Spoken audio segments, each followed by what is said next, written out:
get on the table for you. Give us a work. So we'll do a little intro and then, you know, Sure. how we're going.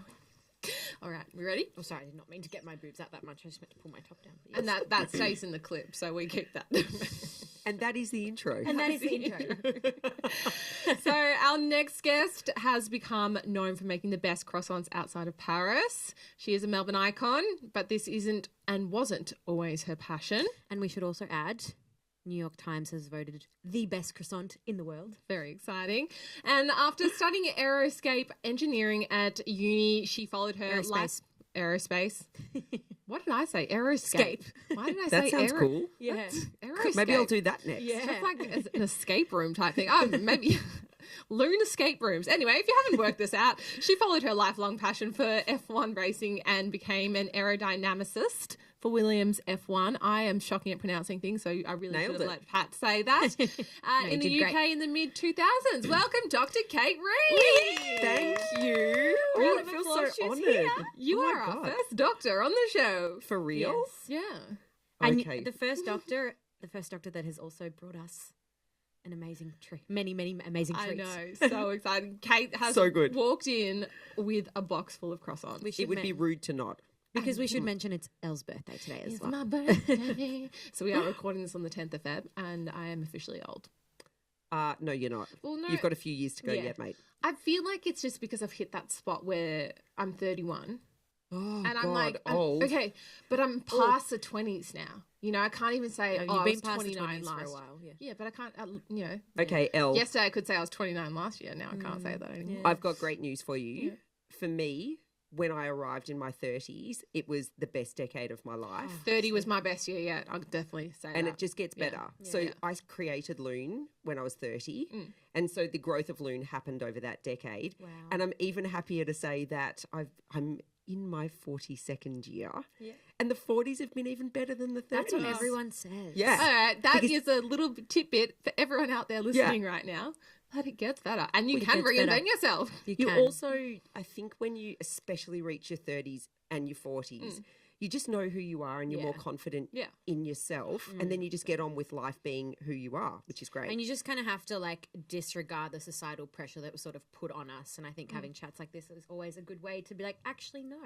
I agree. I especially love it when we have these conversations and you speak with other successful women that have pivoted or changed something in their life, but not doing what they thought they were going to be doing in their 20s, because it just goes to show you can actually do whatever you want. Yeah. And just follow it. Yep. And be successful. And maybe one day I will pivot again. Exactly. And because I've done it once successfully, I know that if I want to, that ability is there for me. Oh, well, it's going to be an aero escape room. Oh, yeah, sorry, I Aero forgot. escape. We've already decided your next We've venture. already decided that that's what's happening. Aero escape rooms. Aero escape rooms. You're going to have to learn how to bake a croissant and then at the same time solve an engineering And drive a Formula One car. Combined all All your the above. life successes. Before we get into yes. it, before and I forgot we didn't actually ask you this, so this is like putting you a little bit under pressure. Oh, great. We have this new thing that we like to ask our guests, a warm-up lap. The warm-up lap involves your most embarrassing story. One just came to mind that I certainly cannot say on air. My most embarrassing story. Can you tell us that one afterwards? Definitely not. Okay. No, that one's going to my grave with me. Oh, okay, one of those. Yeah. I love those sort of my stories. most embarrassing story. Okay, it's not embarrassing, but it's a great story. Okay. So I'm going to share it. Yeah, we love a great story. So jumping right into the middle of my life story, I spent a bit of time at this incredible boulangerie in Paris called Du Pain et des Idées, which is where I learnt to love the croissant and then eventually came back to Melbourne and created Lune. It means that every time I go to Paris, the very next morning, the first place I go to is always Du Pain et des Idées as an ode to what it has given me in life. So back in, I think, probably 2018, woke up on my first morning in Paris, wandered down to Du Pain. They have this amazing picnic table out the front, like a vintage table. So you go order your pastry and coffee and then you come sit out the front and eat it. And my go-to is always a pistachio dark chocolate escargot. So I'm sitting at one end of the picnic table and these two girls, like arrive at the other end of the picnic table, and I had no idea where they were from. Anyway, they started talking at some point and they had Australian accents. And I was like, oh, cool, they're Australian. So anyway, we weren't talking, but then they finally looked down at me and they said to me, where are you from? I said, oh, I'm from Australia. How about you guys? And they said, yeah, we're Australian too. What part of Australia are you from? Oh, no. And I said, oh, Melbourne. And they're like, yeah, us too. And they're like, we've come to this bakery because there's this place in Melbourne called Lune. Have you heard of it? And I'm like, oh, no. They're like, oh my God, it's so good. We go there every week. And apparently the girl who started Lune trained at this place. And so we've come to see what their pastries are like. And I'm like, oh, what do you think? And they're like, oh my God, Lune is so much better. Oh my God. I was Anyway, I was mortified. I didn't like also sitting out the front of my favourite boulangerie in Paris. And so I just kind of got out of there. I'm like, well, nice to meet Owner's you guys. looking at you through the window. Oh, it was lovely as well. Anyway, months later, I'm back working in the Cube in Fitzroy in my chef's whites, minding my own business, and I look up and the two girls walk in. Wow. And I obviously hadn't admitted to them that I was the person that they were talking about too. And we just had this moment of realization and clarity between us, eye contact, and they're like, you. And I'm like, yeah. Anyway, it was. Oh my God, it's that's not embarrassing. No, but- no. Yeah. That's I love that. That's way better than an embarrassing story. I literally, I feel like I got goosebumps. I love that story. was I cute. love that they came back and they were like, oh my God. I love that you recognized each other as well. Yeah. It's like, oh yeah. Well, I have like a little bit of a bond with everybody that I meet that I didn't know before but talks to me about Lune. They form a little special place in my heart. Definitely. So, yeah. What a beautiful story. I love that. So, wasn't embarrassing though. No, but I understand the embarrassing. Yeah, it's like, that- and you it's don't that want to admit moment. it because it's your like, you know. It was it's your awkward baby. in the moment. Yeah. And also that moment of, do I say something? I'm just going to keep quiet. Do you reckon you would have said something? If you like, Because then you're sort of like, I don't want to back feel at like it I now. sound... And it's not at all. But it's like, you don't want to be like, oh, I don't want to be arrogant. And maybe that's like Yeah, something that that's I feel like that pretty happens shit to us be. as Oh, am I women. allowed to say that on the podcast? Yeah. Oh yeah. Okay, it's pretty shit to be like, yeah, that's me. Yeah. I mean, what type of a tosser? I would don't think do it's that. tosser. Yeah. You could have just been like, yes, that's me. Yeah, but then it would have also so ruined awkward. my little moment out the front Yeah. of the bakery. I was just kind of Yeah. having my moment. Yeah, so true. And then they would have it's your been like, time. oh my gosh. And then like, what are you doing in Paris? Let's hang out. Like, yeah. Sometimes it's nice to be anonymous. yes. Let's Yeah. hang out. Definitely. Definitely. Love that. All right. Well, we have to get now into our interview. F1? The warm-up lap F1. is done. The I'm warm-up so lap is excited to be on a podcast that specialises in F1 because normally it's all about croissants. Yeah. But obviously my first love was F1. So this is very exciting for me. And to talk to girls about it too, which is a relatively new thing in the industry. Yeah. There's not a lot of women. I'm going to No. call us women because apparently that's what we have to do now. It's like, I'm still a girl. I still feel like a girl. I'm just a baby. When someone says to me like, oh, madam, I'm like, who are you talking about? Oh, Madam. I've heard people say to their kids, like, say to the lady, I'm like, I'm not a lady. I'm a girl. Oh, like, I'm just a girl. You're definitely not a lady today looking at your top hat. You've walked in here with Go on. coffee. Show it off. Show it off. I know, I was like, I'm just going to cover that. But yeah, and then I dropped some custard. But you did it for me to make me feel less bad about wearing activewear. Exactly. So thank I you. just went, oh. All right. So, Kate, what made you choose aerospace engineering in the first place? Was it something that you were always interested in? Oh, such a good question. I feel okay. Can I ask you guys a question? Yes. Am I allowed? Of course. What made you two get into Formula One? The noise. Since I was a little girl, like my dad and my mum were obsessed with it. Okay. And there's, Elsie, and there's photos of me and my little, I looked like a little boy when I was a girl. I had this little Ferrari were a girl. outfit and like Cute. shorts and top and I have heard some of your interviews before, and there was a moment that you spoke about, which I was like, I actually remember having a moment like that where you remembered a moment that you had at your first F1 race. And I remember so clearly when I was little going to the F1 and the smell, the sounds, and It's similar so like cloudy all day. consuming of the senses. Yeah. Yeah. So I remember being in prep, and that's when the engines, you could hear them from Yeah, like the kilometers. V10s. Yes. Oh, they were nice. Yeah. And that's what we would hear. I remember Yeah. sitting on the floor cross-legged. It was like a little high-pitched squeal on a breeze, Yeah. from Yeah. 10 kilometres away. Yeah. It So was amazing. same as you, since a very young girl. Well, my dad actually raced Formula Vs before I was born. So when Mum was pregnant with me, Dad was going off to the races and Mum was like Terrified. the begrudging pit crew. So I feel like the fumes and the sound gonna say, was it the infiltrated her belly. vibrations? Yeah, like when she was pregnant with me. But then when Mum had me, then I became part of the pit crew in the stroller next to the pram, but then Dad stopped racing. Yeah. But I think Dad loved cars so much, like cars in general, and I'd love to spend my weekends, going out in the car with him, and he taught me about all the different models. I could pick the badges and we'd drive along and I'd say, Mercedes-Benz, Porsche, Mazda. And Dad was so proud that I could pick them all. But he loved watching Formula One. And it was the thing that we would do together. And when I was too young to stay up late on a Sunday night, we'd record it and watch it the next Monday. Yeah. But when I was young, because I'm a good decade older than the both of you, when I was young, the Australian Grand Prix was hosted in Adelaide. Yes. And when I was in my early teens, it moved from Adelaide to Melbourne. And yes, same as you, my first experience, I was 13 years old. Dad let us have the Friday off school to go to see Good F1 man. free practice. Good man. Yes.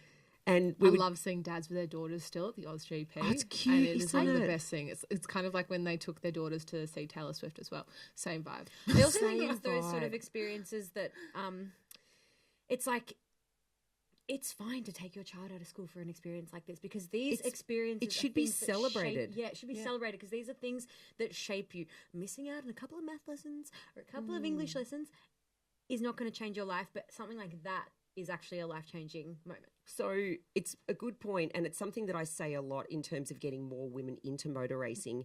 If you can see it, you can be it. Yeah. And I mean, there were no women really working in Formula One back in 1996, really. But like for me, actually witnessing being at the circuit, I don't think it's called Brocky's Hill anymore, but it's in the general admission area. So we'd entered through the gate and come across the hill. It's where there's that big sweeping left-hander around the lake. Yeah, near gate 1, turn 11. Yeah, exactly. Yeah. Yeah. So good knowledge. Gate 1, turn 11. So we'd me running entered through around there. gate 1. We'd gone over Brocky's Hill. And it was the middle of free practice. And as you've said, we could hear the cars, from our home in Glen Iris, but they got louder and louder as we approached the circuit. And finally, Dad gave us, earplugs. And I was like, oh, this is a bit dangerous and exciting. I have to wear earplugs. But, then the sound just rips through you. Yeah. It's like when the fighter jets do their aerial display. And then there's this blur of colour going in front of your face on what's normally a 60-kilometre-an-hour road in Melbourne With that duckies. with ducks and people canoeing on the lake, and it was an absolute feat of technology, and I was just so enraptured by the entire thing that it was kind of like having a drug for the first time. Not that I have ever had drugs, but like it's what I It's the imagine it equivalent. feels like. I was so addicted to the way it made me feel that after that I just did everything in my power to get myself as close to Formula One as possible. And I knew in that moment that I wanted my whole life to be about F1. So I went off to the open day at RMIT University that year to try and find out what course would be best to study to work in Formula One and aerospace engineering. I was thinking that automotive would be the best, but I got chatting to one of the lecturers there and he said, well, a Formula One car is a little bit more like an aeroplane than it is a car. And if you want to give yourself the best shot at getting into the industry, I'd really suggest trying to get into aerospace engineering. So very long story short, my goal was to work in Formula One by studying aerospace engineering from about the age of 13 or 14. So that's incredible. Like I always find it so admirable people that from a young age, I mean, mind you have had a pivot in your career, but know what they want to do. And the fact that you were able to pick from 13 and then go through your whole entire schooling with that goal in mind is fascinating. It's admirable. It's so admirable. It's funny you say as well that your mum was pregnant with you at the track when your dad was racing, because last year at the Oz GP, Pat was 6 months pregnant. 7 months pregnant. Yeah. And we were racing around that whole track This is all your future. week. This is your future. I love it. And I remember just standing above the straight on top of the garages. And Pat's just like, oh, smell that petrol. And I was like, I don't think that's good. Yeah, I was like, a baby. Bottle this smell. And she's like, feel that vibration, like rubbing her belly. It's funny to pivot the story. Yeah. So when I got back into Formula One, it was through a friend of mine that I'd met working in F1. She was over in Australia with the Mercedes F1 team. And she invited Cam and I to come on the Sunday as a guest of Mercedes. Anyway, she came up and got us in the corporate suite just before the race started. And she's like, come with me, guys. And I'm sure you guys know they've got those leather armchairs in the back of the Mercedes garage. And she said, you can watch the start of the race from here. So Cam and I are sitting there and, you know, I think it must have been, maybe it was Rosberg and Hamilton at the time. Both were getting into their cars and they fired up the engines. And you know when the fumes, you're so close to them that the air goes a bit ripply? Yeah. And I looked over at Cameron and he was crying. And he's like, it's the fumes. It's the fumes. I'm fine. This is great. It's like day of my life. Sees Lewis Hamilton. Yeah, so Pat's baby is also called Gabrielle. So big expectation. I love it. And obviously we have a new Gabrielle on the track this year, Gabrielle Bortoleto. So Yes. my Gabrielle, you know, I named him before has big Gabrielle shoes to got a fill. sick. But yes, he does have big shoes to fill. Oh, I love that. But okay, so you've done your university degree. Yep. What happens next? So one of the lecturers that taught me structures during university, he spent a period of time studying in the UK at a university called Cranfield. And they're very much like a naval and aviation-based university over in the UK. And as such, they've got a really good aerodynamics program.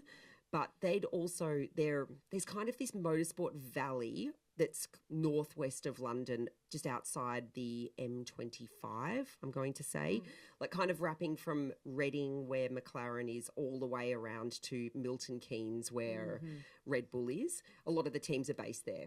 Sorry, I've got a tickly nose. Cranfield's smack bang in the middle of the motorsport valley, and they'd started a motorsport engineering and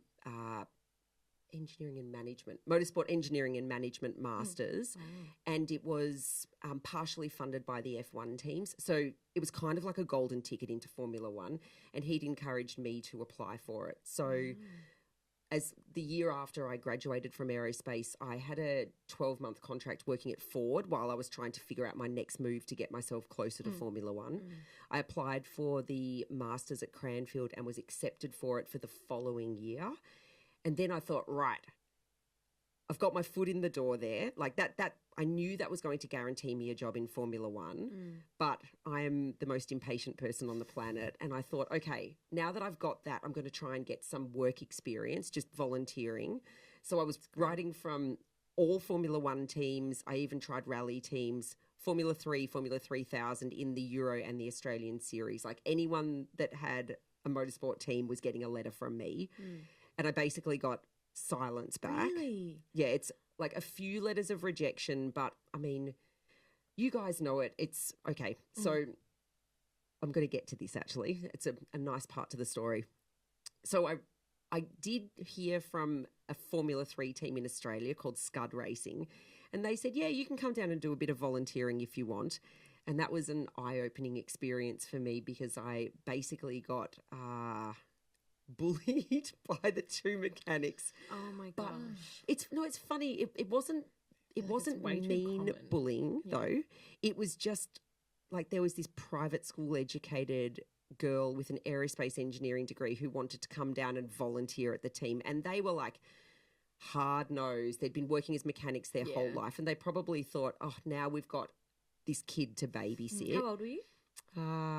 21, 22. Yep. And that's fine. Like, I actually understand that it would have been a pain in the ass for them. But I was so naive. I didn't care that they were sort of teasing me and like poking my ribs a bit, you know, metaphorically. I just wanted to be in a team and be immersed and learn and absorb as much as I could. And I think after a while, they just got over the teasing and thought, oh, okay, she's actually here for real reasons. And I learned such valuable stuff working at that team.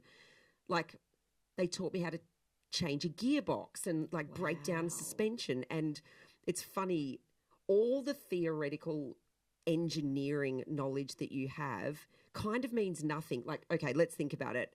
You design a new front wing for a Formula One team, but it takes 3 hours to change. It's completely useless. Like the thing has to be functional and fit its purpose. It can't just be the most beautiful aerodynamic component ever. It's got to be like 10 seconds to change a front wing. Otherwise, it's actually not a useful front wing for a mechanic. And you've got to think about it from a mechanic's perspective as well. Like, how is this the most user-friendly thing that I can do that ensures they can whip it on and off the car as quickly as possible? Yeah. So I learnt stuff about practical design when I was working for that team.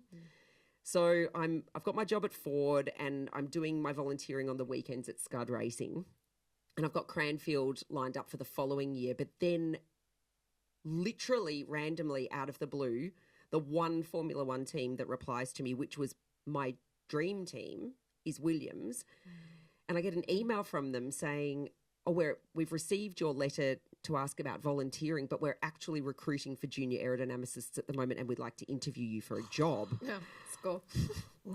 Yeah. This is, sorry to interrupt, but this, for anyone listening, is also a good reminder. Just, if you want to do something, do everything possible. You can never be too annoying. Write the letters, make the calls, because out of the 100, if you don't ask, you don't receive. Be the squeakiest wheel you can possibly be. Because out of the 100 that you send, you just need one. And it's funny. So this is coming around to it now. The reason I wasn't getting responses is when I was working for Williams, the HR manager told me that more than 3,000 CVs a week landed on her desk. And being the squeaky wheel is about being persistent because jobs come along very rarely in Formula One. I think the lesson that I learned is that once you're in, if you've proven to get through the recruitment process for one team, you're then a safe bet for every other team. So rather than recruiting new people from outside the industry, teams are more likely to recruit from within, and there's a lot of movement between the teams. So I guess there's a lot of talk as well where I know that, I worked with that person there. Or, absolutely. Which is what happened to me when I was working at Williams. I actually got a call from, they were called Midland at the time, but they changed to Spiker. They're now the Aston Martin team. Yep. They actually called me and someone within the team had heard about me and they kind of headhunted me from Williams to go to what was then Spiker. But it's for me, that Williams job, yes, I had the right degree and I was building up the right type of work experience, but it's also a matter of luck with timing. Like my CV just happened to land on the desk at a time that they were looking for a junior aerodynamicist, and a junior aerodynamicist didn't need previous experience. And I do sometimes wonder if the fact that I was a girl made my CV stand out a bit more. So there's a lot of luck and timing involved in there, but be persistent, be noisy, just keep trying and keep asking. And because I was so passionate about making this my career, like literally nothing could get me down or stop me. I was just like, if that doesn't work, I'll do this. And I was just going to keep pushing until I got there. So I landed a job in Formula One before I did the Masters at Cranfield, and I ended up not doing the Masters because one of my colleagues at Williams was like, why would you go and do an expensive 2-year Masters to get a job in Formula One when you've already got a job in Formula One? You're going to learn more on the job. You're going to learn more on the job, exactly. What was that first day at Williams like? I've got goosebumps. I wish, if you're not watching this, please just go back the last 5 seconds and watch Kate's face just smile then, because her eyes just popped out of her head. Yeah, it was... Okay, so a lot of people that attend the Australian Grand Prix will be able to put themselves in this moment. Up until the day I walked in the door at Williams, I had only ever had a grandstand pass, which I'd worked really hard as a kid every year to spend the hundreds of dollars to have a 4-day pass.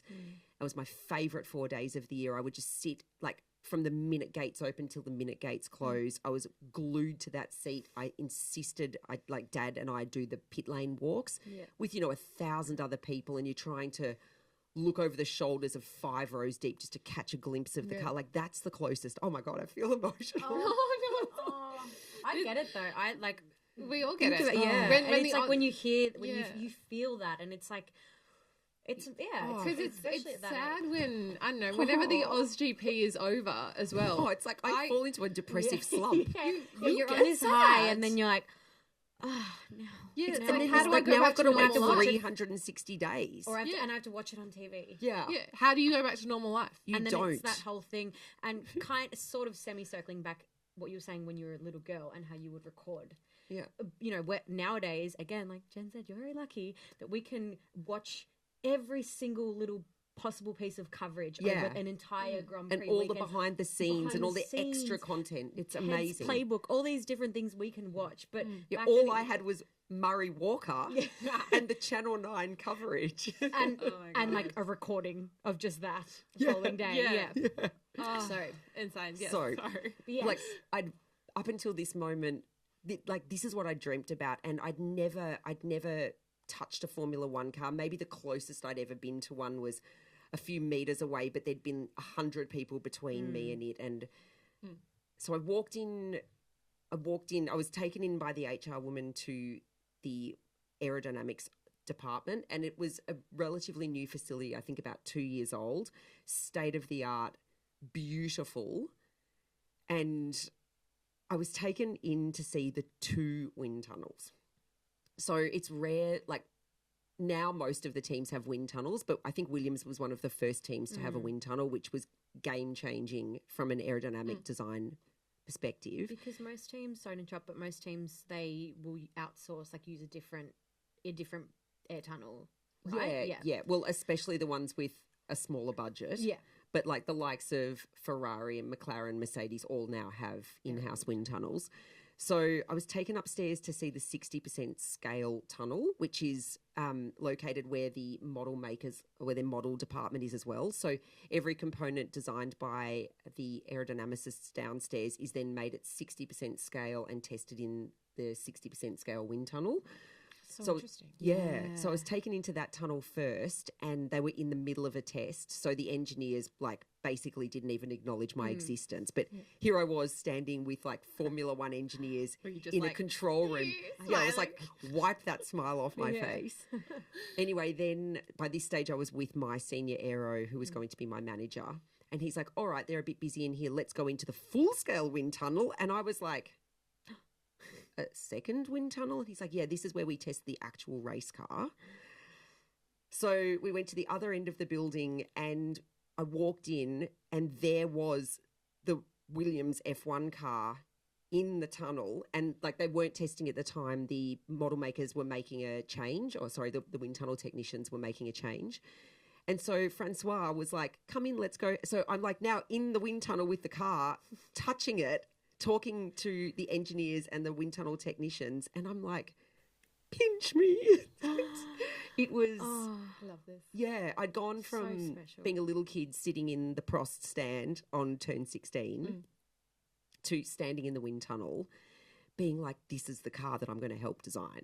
It was literally every little part of my brain exploded on that day. I just can't even imagine like that.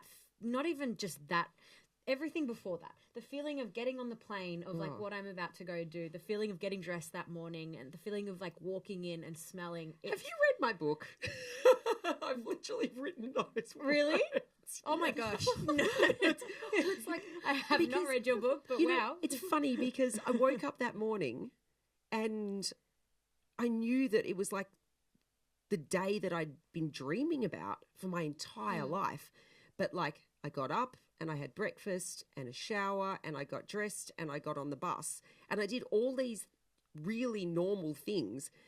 But I probably just, I was on autopilot. Yeah. I don't know how I even functioned as a human that morning because all my dreams were about to come true. yeah. It's so beautiful. This is a really beautiful chat. I know. I'm sorry. I'm not Yeah. normally this emotional when I No. talk about it. Oh I my love gosh, this no! because it's It's pure. I can see so much passion that comes out of you as you talk about this, and that how hard you worked, and you've had a childhood dream. Yeah. And not many people get that moment when their childhood dream actually comes true and you work so hard to get it. So I have goosebumps But I'm thinking going to about wind, it. I'm going to wind the clock back to the day that I flew. Yeah. I was sitting on the floor of my room with all my stuff packed around me, and all of a sudden I felt really nervous about leaving. And until that moment, it hadn't dawned on me that, like,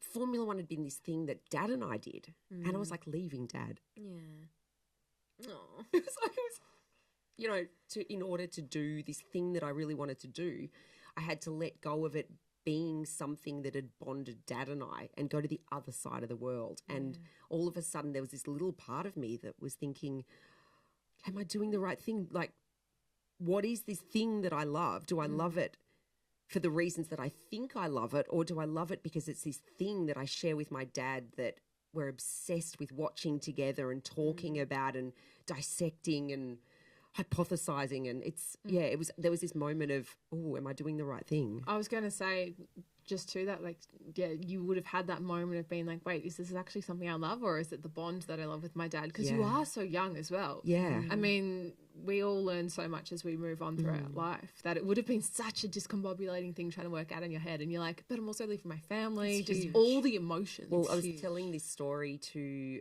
some world's 50 best journalists that came to Lune last year, and I was in an incredibly stressed period, and I got really emotional telling the story. And all of a sudden, this woman sitting opposite me at the bar at Lune just started bawling her eyes out.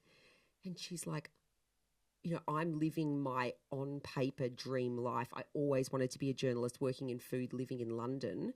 But like the thing that had made me love food was going out and eating with my mum and dad. And I've got this such close bond with my dad. And the day that I got on the plane to move to London to live my dream life, she's like, oh my gosh, it actually means I have to leave my family. And she said, I just feel this constant tug of war in me that I'm living my dream life and my dream job, but away from the people that mean the most to me. People don't talk about that enough. No, we don't. Like, what is important in life? And Family. it is, yes, absolutely. And it is clear to me that I can't survive without a core purpose that drives me. And a core purpose is like, what do I spend my days doing? And what am I doing to contribute to the world and to make myself feel fulfilled? But also life is about family and about the people that we love. And it's about finding that balance that, and I'm not good at finding the balance. Like, I normally prioritize that purpose in the core of me. But at times that's meant that I've separated myself from people that I really need to make myself feel like I've got an amazing life. Yeah. So, yeah. Sorry, that got deep fast. Sorry, I love it. Yeah. And I thought, like, kind of just to finish this point, but I think as well, like, that moment you're getting on the plane, I can only imagine your dad would be like, I am so proud. And it would always be something that would, he'd be like, yeah, we started this and look at her continue this. And then you're forever going to share it, because I'm sure you're on the phone going, oh my gosh, my first day was like this. Oh, I've done this. And so there I was learnt this, my first week working at Williams. Okay, so like, let's just get straight to it. The working hours in Formula One are not okay. And What work-life balance? yeah, no, there's none. There are contracted hours. No one works the contracted hours. So I think most nights I would see 8 or 9 o'clock at night tick over, and then my team leader would never leave. I'm convinced he just slept under the desk. But that's me being. He didn't. Sorry, I don't. But maybe he did. He was always there when I got to work, and he was always there when I left. So I don't know when he went home. But there was this one particular night. I was about 9 o'clock at night the first week I was working, and the office had started to thin out by then. And the door to the office opened, and Sir Frank Williams rolled in his wheelchair, and my desk faced out onto the main corridor. And I saw him roll past my desk, but then I saw his head stop, and he rolled backwards, and he looked over my cubicle and said, oh my God, it's a girl. Because to go back and talk about women I was the only female working in a technical capacity at Williams in 2006. It was a team of 500, there were a handful of women working in HR, marketing and hospitality, but not one working in technical. And so the aero facility, which was the most, I guess it was the most secretive department so we had extra security clearance. I was the only female in the building of 120 and they didn't even have a female toilet. So Sir Frank and I shared the disabled toilet. I love that you shared a toilet with Sir Frank. Wait, that reminds me of that movie about Apollo 8. Is it Apollo 8? Oh, no, Hidden Figures? Maybe, I yes. think Hidden Figures. Where they didn't have they always question toilet. Why she took an hour and a half to go to the toilet and she cracked it because she was like, you've got no toilets for blacks here. Yeah. Yeah. And so she's like, I have to run across campus to just relieve myself. Movie, actually. Well, I was having a chat 12 months ago with an Australian girl who works for Sauber or Kick. Kick now. Yeah. I'm old school. They're Sauber to me. She works in CFD at Sauber. And we were talking about this and she's like, oh my God, Kate, they still don't have a female toilet on my level in 2024 back then. 2024. Stop. She's like, I've got to go like 4 levels up in my building to go to a female toilet. Oh my God, that's said, not true. There's the male toilets and then a male shower. And she'd asked, managers and HR if the shower could possibly be converted into a female toilet. And it was under review. That makes me so mad. Anyway, to go back to Sir Frank. I would have just gone to the toilet and been like, stop this. I'm using this toilet. Yes. Yeah. Sir Frank. So Sir Frank. Sir Frank meets me on the first week, rolls his wheelchair back. Oh my God, it's a girl. But then he stopped and had this really lovely informal chat asking me where I was from. He said how much he loved Melbourne. It was one of his favourite cities. And the whole time I was just sitting there being like, oh my God, I can't wait to tell my dad. Yeah. Because it was one of those things where, we'd only ever seen Sir Frank Williams on television being interviewed after race wins. Yeah. And suddenly I was having this really intimate conversation at my desk at Williams with the man whose name was above the door. Yeah. It was this wild moment where I couldn't wait to tell Dad. Oh my gosh, of course. So special. That was a roundabout story, wasn't it? We covered a few topics there. I love that story. I love it, yeah. My next question was going to be, what's your favourite memory from F1? And I think that I don't need to hear anymore. Yeah. I'm No, very happy with that one. is not my favourite memory from F1. Oh, okay. It was at Williams the same year I worked. Yeah. So going back to, it's so much about Dad. Going back to Dad, our favourite race to watch every year, apart from the Australian one, was Monaco. Because it's there's just something so untouchable about the entire experience, like whether it's the setting, the city, the royalty, like the insane narrowness and windiness of the track. It's funny, you get that feeling just walking into Monaco Don't itself. you? You're like, I shouldn't be here. Yeah. And I've been to Monaco 3 times and each time it's been for F1, so I don't even know what the city feels like without it being Grand Prix. Yeah. But yeah, I can imagine it just feels like a city that I think it commands that same energy. Yeah. I was there last year and I was just like, this feels untouchable and I'm manifesting that I will be here one day. Yeah. So manifesting it, Dad and I would sit in our lounge rooms, the last weekend in May every year. And it doesn't exist anymore because I think in 2011 there were a few accidents and they changed the layout of the circuit, the chicane after they come out of the tunnel. Yep. But before they changed that, there was this really long, narrow stand that was at the exit to the tunnel, kind of facing the same direction as the cars were coming as they came out of the tunnel. So you looked at that chicane and then around to the pool area. And Dad and I were just enamored with this particular stand. And it was our dream to watch a Monaco Grand Prix from that stand. So the first year I was working at Williams, Dad came over to visit me and we decided to go to Monaco. And I mean, the tickets were just crazy expensive to go on the Sunday. So we booked a ticket in that stand for the Saturday. And we arrived in Monaco on the Saturday morning and had to catch a boat across the harbour to get to our stand. And we were just both speechless at the fact that it was happening. And at the time I was living with one of the race mechanics on the team and he'd heard on the grapevine that I was in Monaco. So my phone rang and he's like, hey, do you want to come and hang out in the pits? And I was like, Dad? Stop the grandstand. Oh, I'm hitting the cameras here. So we literally got back on the boat. back on the boat, went, and then we hung out in the pits for a couple of hours. Oh my gosh. Chatting to like Jackie Stewart and David Coulthard was Oh, there. Your And dad just would have been like, this is the best. Dad was playing it so cool bananas. He was like, "Hi Jackie, my name's Bob." I was like, I was internally just dying. Mate, I'm Bob. See, and that's those moments where you get to then share it with your dad. Yeah. But then, okay, so this is the favourite F1 moment. And I mean, it is.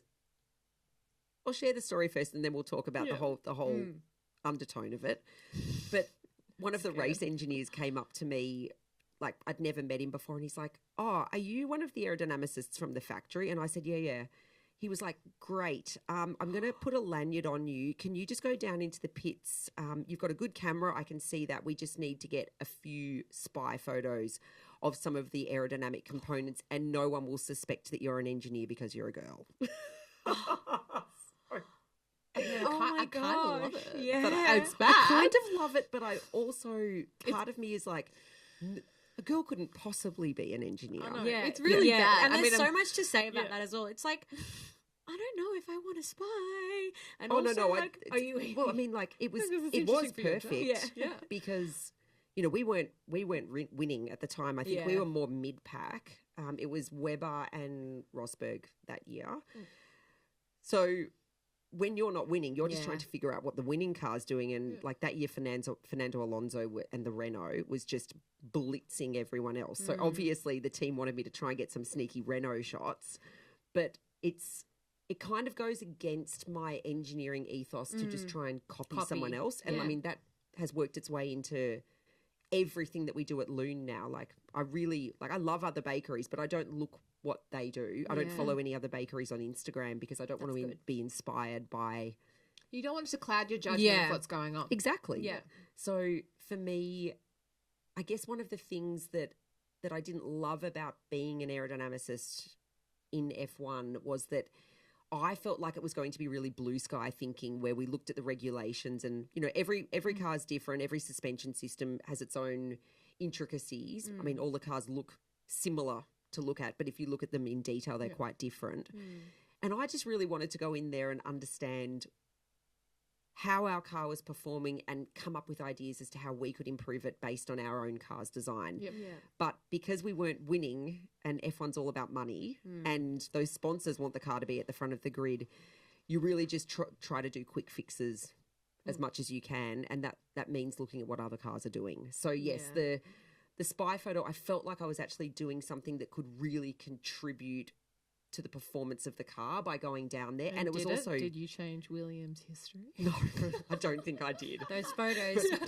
Those photos. But I do actually still have the photos, which is my God, wild. I love that. But there was this one moment where I was at the Renault car and I was trying to get a photo of, I think it was, we were exploring what was happening on the back half of the side pod. They were like, I think there was some aerodynamic trend at the time about having like a top deck wing.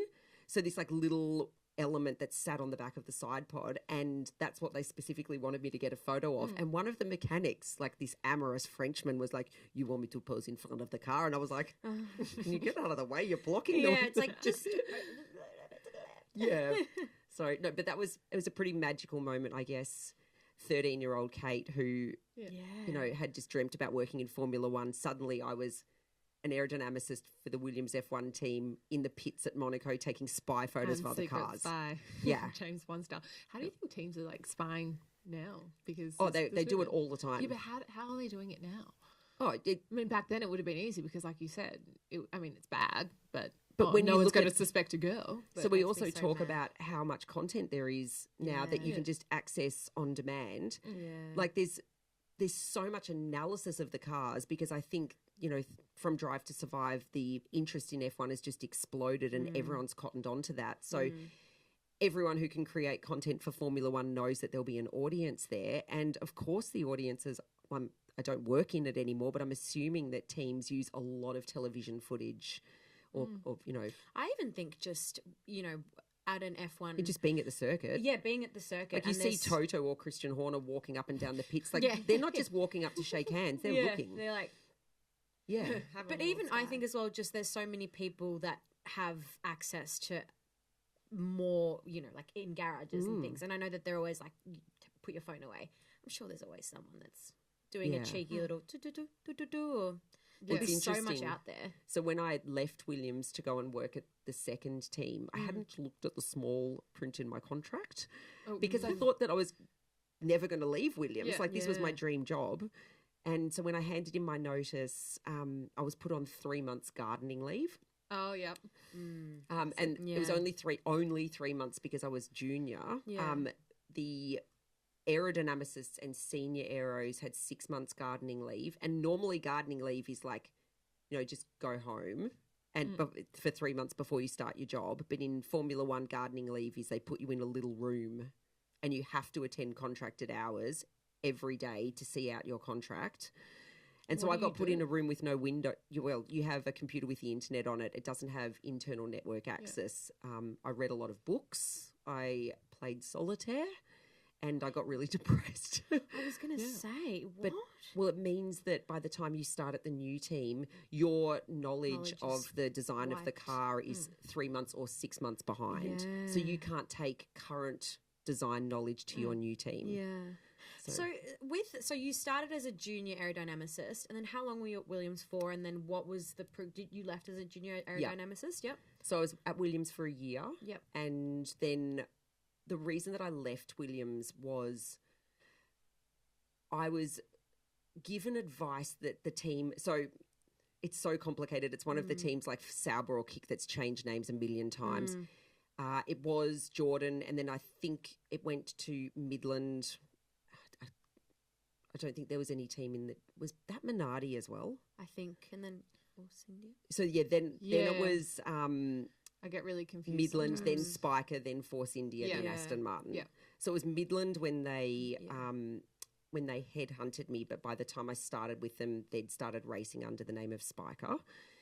And everyone had said to me that I'd consulted confidentially that moving to a smaller team, I would have more responsibility and more opportunity to impact the design of the car simply because they didn't have as much budget. Makes sense. It does, but it was a bit of a double-edged sword. Like, I was already working for my dream team and there were already a few cracks that I'd seen starting to appear in terms of my happiness in the role and what I thought it would, like, a 13-year-old with an overactive imagination builds up a pretty elaborate picture of what a job's going to look like. But ultimately, an engineer in Formula One is an engineer. And it was like an engineering job like anywhere else. The office was really quiet. It was full of introverts. We did a lot of computer-aided design, a lot of time spent staring at computer screens. And because I was factory-based, I didn't get to go to races. So I wasn't actually getting that like fulfillment of seeing the results of the car on track. Yeah. And so I thought, look, I'm not 100% happy here. I'm going to try a new team and see if that improves my situation. And it made it 10 times worse. Yeah. There were just, if I thought the culture at Williams was not to my suiting, getting to this new team, the culture was like actively bad. And I arrived on my first day and they didn't have a desk for me. And so for the first 7 weeks, I'd moved to this new team where I'd gone from, being a seminal part of the front wing or the front end team at Williams with my own desk, with my own team. I just went to sharing a toilet with Sir William. Yeah, exactly. So I went from that to like a dated facility and like I had to hot desk every morning. So I'd kind of arrive and hope that I could get a desk that I could sit at. It meant that I couldn't make somewhere my own. My manager at the new team was like, he just didn't communicate with me and he had me working on a part, I think it was on those, again, that these top deck wings that so I was now working at the rear team at Spiker and they had me working on this top deck wing. I'm sorry, oh my gosh, I'm getting really technical. You're going to have to cut half of this out. No, not at all. Love it. We love it. Okay. Yeah. And I worked on it for a couple of months. And each time I got it to the stage where it would go to CFD to be tested, I'd take it to the CFD team and they were just rejecting it. And me being me, I thought that I hadn't done a good enough job of modelling. So I went back and I tried to perfect it or make it, more detailed. They rejected it 3 times. And after the 3rd time, I took it to my manager. I'm like, I don't understand why CFD keep rejecting this. And he's like, oh, we changed suspension design weeks ago. That part's irrelevant now. And I said, well, why have you had me working on it for 2 months? And he's like, shrugged his shoulders. Well, it's good CAD practice. And it just made me feel so unimportant. Yeah. And like, if that had been also, Did you feel like a token hire? yeah, Yeah. like, why have, if you look at the population of the world, there's maybe 150 Formula One aerodynamicists in the world at any one time. Like, it is Wow. hen's tooth job to get. And why bother having someone sitting in a seat in your office who's not actively contributing to the team? Yeah. I was like, am I that unimportant to you that you couldn't even give me real work to do, or you didn't even think I was worth communicating that incredibly important piece of information on that design change? And it just, they were 2 examples. It was just, the culture was so bad at that team, and I just became desperately unhappy. I was going to say, I can't even imagine what that would have done to my mental health. And also, I feel like in that kind of work, you're doing things where you have a definite answer. And that's right? Like, as in you've got something and you get this definite answer and you get this definite answer. And it's that's what should happen. That's what should happen. Yeah. And you get that feeling of like, yes, we solved this problem. Yes, we solved this problem. And to constantly have no. Irrelevant. Irrelevant. It's like, what does that even do to your Like, psyche? going back and talking about purpose. Yeah. I live for measurable progress. Yeah. Like, whether it be fitness or like improving the croissant or anything I do in life, if I can see myself getting a little bit better every day, it's so motivating. I live for just trying to get better every day. And how can you get better when you're not being communicated with and you're working on something that's useless? Yeah. Oh, it's awful. Yeah. Awful. And how old are you at this point as well? 25, 26. Yeah. So still really young. Yeah. I think as well, there's like lessons that, regardless of how mature someone is, there's lessons that come with age. Yeah. And I'm 32 now, and I feel like I look back to when I was 25, 26. I'm like, I was a child then. Yeah. Like all the things that you would have learned, and being in such a demanding job as well. And I take my hat off to you. Well, going honestly. back to talking about like how amazing it is to know what you want to be when you're in your teens. It's funny, with the hindsight of age and experience, I don't have children, but if a teenager approached me and they were upset or concerned that they don't have a clear direction for their future, I would encourage them that that's a good thing. Yeah. Because how can we know who we are or what we want to be or what's going to fulfill us when we're 30 or 40 or 50? I think just being a kid that's curious and loves learning is the best thing you can possibly be. And if you are more academic, going to university and just picking something that you love studying, it doesn't have to be with a career focus in mind, because the things that you learn at university go so far beyond the actual curriculum. Like studying aerospace, I learned about managing difficult teams in team projects and time management and like self-motivation and like dealing with difficult people. It's like you That's learn more of the real world experience you're getting than the actual. and like you learn how to learn. And so to pick something like, actually I loved aerospace so much. It was 5 years of university that I just felt so inspired by life and what I was learning. So like I got lucky. I actually did study something that I loved, that I was motivated to go home every night and continue working. But like a kid that doesn't know what they want, pick anything as long as you love it, because then you'll be motivated to do it, and just give yourself time to figure out who you are, because we've got time in our lives to like test out different things, and it's okay if it doesn't work out or if it's not what you wanted, and you can try something new. I always say that. I'm like, try everything. Yeah, try everything. Try it all. Say Go yes. somewhere where, Just go say yes. somewhere where you can do this, you can do that, you can try that, and then you'll figure out what you Same want. attitude to dating.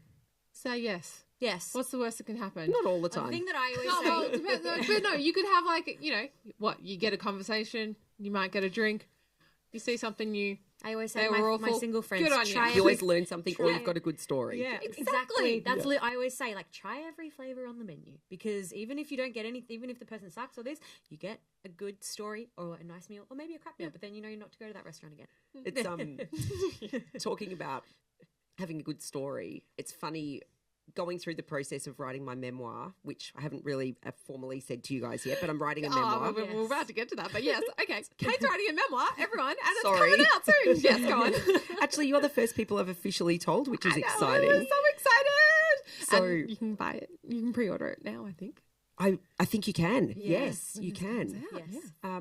So yeah, it's in writing it, I went back to sort of like early childhood and really explored maybe why I am who I am and how I've ended up where I have.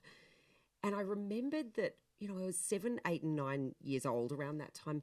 I really loved writing stories, like really loved it. Like I had dozens of exercise books full of stories.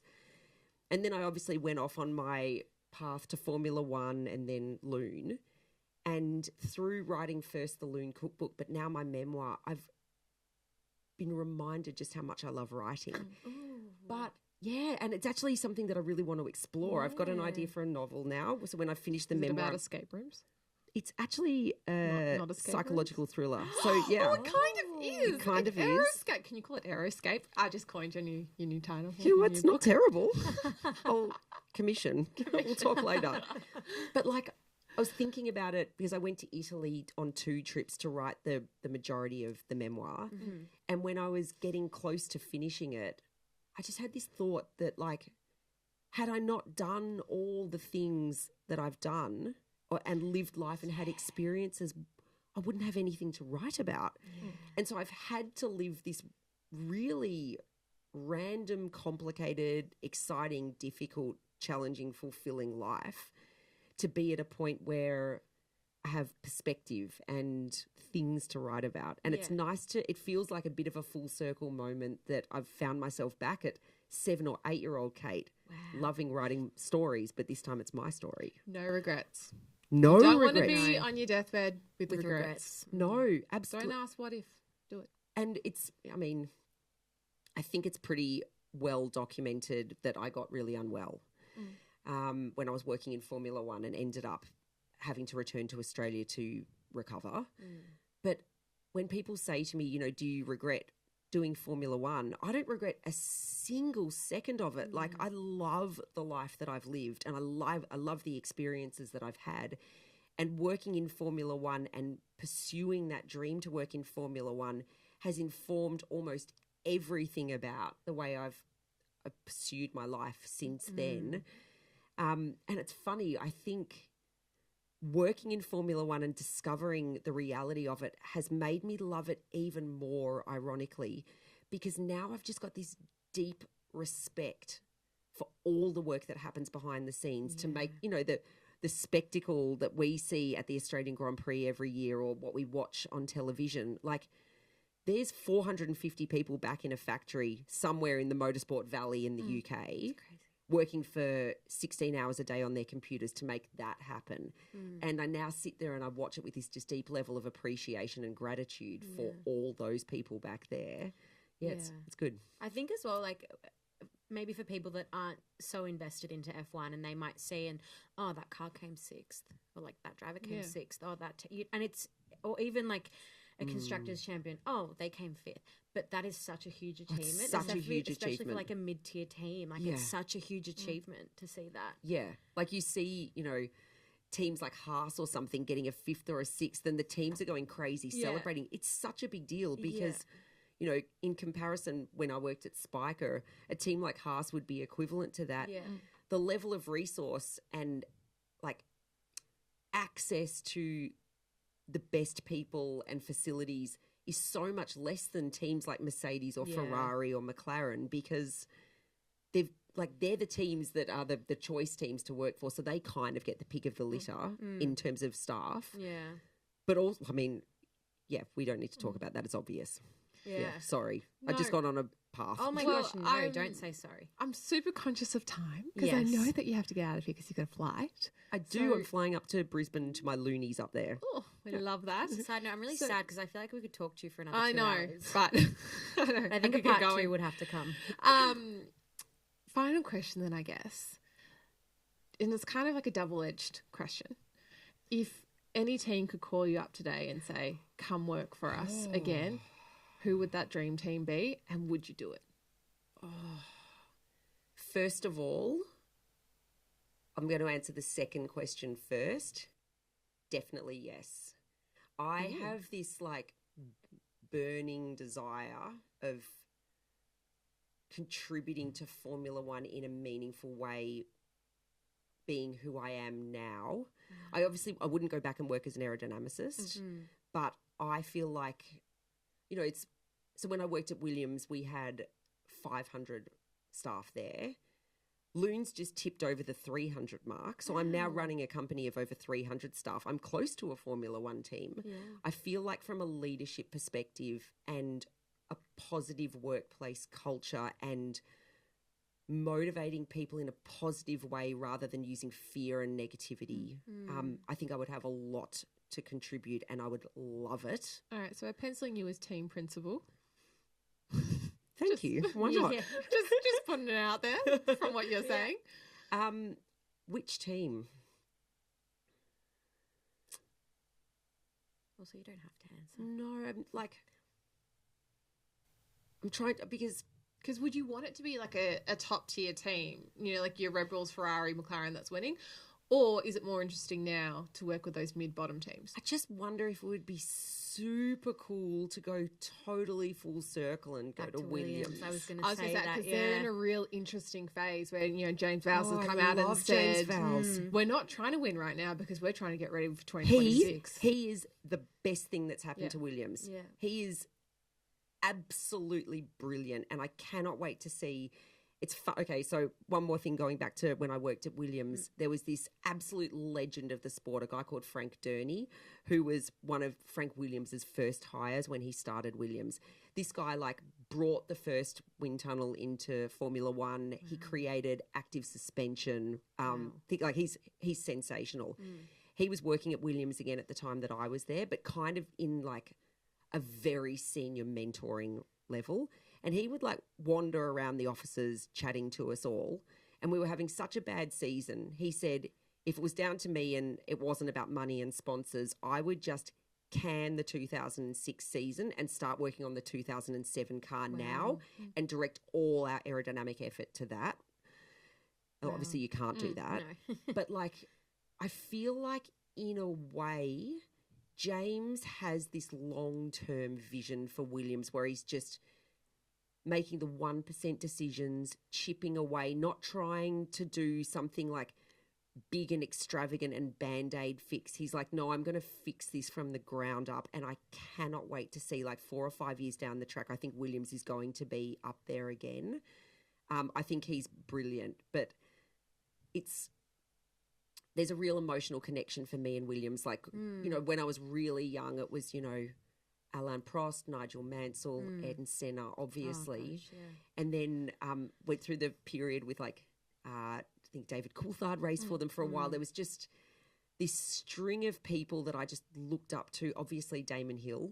And then getting to work for them, to work for the team when Sir Frank was still alive is something that I'm incredibly grateful that I had the opportunity to do. Such an honour. Yeah, it was a privately owned team that was led by the guy that started it, that was passionate about it, and I still have the biggest soft spot for Williams. So yeah, Williams, team principal, I'd do it in a heartbeat. Love that. Well, you might see that. One more Imagine. question, sorry. Oh, I love this. How do you feel about Carlos being there? Oh, I love Carlos. Yeah? Yeah, I mean, second to James Vowles, I think he's the second best thing that's happened to Williams. Yeah. And you know what? It's an awesome combination. Yeah. It isn't. I'm really sad for him that he was the one that lost out at Ferrari, because I do feel like he was a good fit at Ferrari. Yeah. Although I'm very excited to see what happens with Lewis. Oh, I mean, I think we all the are. entire world is on the edge of Yeah. their seats. Yeah. But I think Carlos will. Williams is still a very family oriented team. I think Carlos will be welcomed there with open arms, and I think if he's committed to the long vision that James has, then it could be a great decision for him to have gone there. Yeah. Whether or not he's patient enough. Yeah, that Mediterranean hot blood. Yes, if we just like, yeah, we love it. We do love it. We do. Yeah. Thank you so much. You're We could so just keep welcome. chatting to you forever, and there's Literally. so many things I want to keep asking This you. has been such a good chat. Like, it's so nice to talk to people about the technical stuff about F1 and you get it. It's, love it. It's also just all your stories and all like the, like you said, the undertones of what you had to deal with moving through the F1 world is so interesting because a lot of people don't think about that. But I think for me, what I really loved was hearing the story when you're packing up to go and it's trying to work out in your head, wait, is this the right thing to do? Because so many people will go, it's not the right thing and stay back. Yeah. And Gosh, so much great messaging. Yeah, so much. So I feel like we just got to the tip of everything, but Oh, I loved your last two questions so much. You know, you have to get out of here. That was so Thank good. you so Thank much, you. Kate. Thank you so much. Just Kate. love you guys. Love love you too. you. And thank you for the croissants. You're Yes. welcome Oh, anytime. the best. And happy birthday. Thank you. Best birthday. Amazing.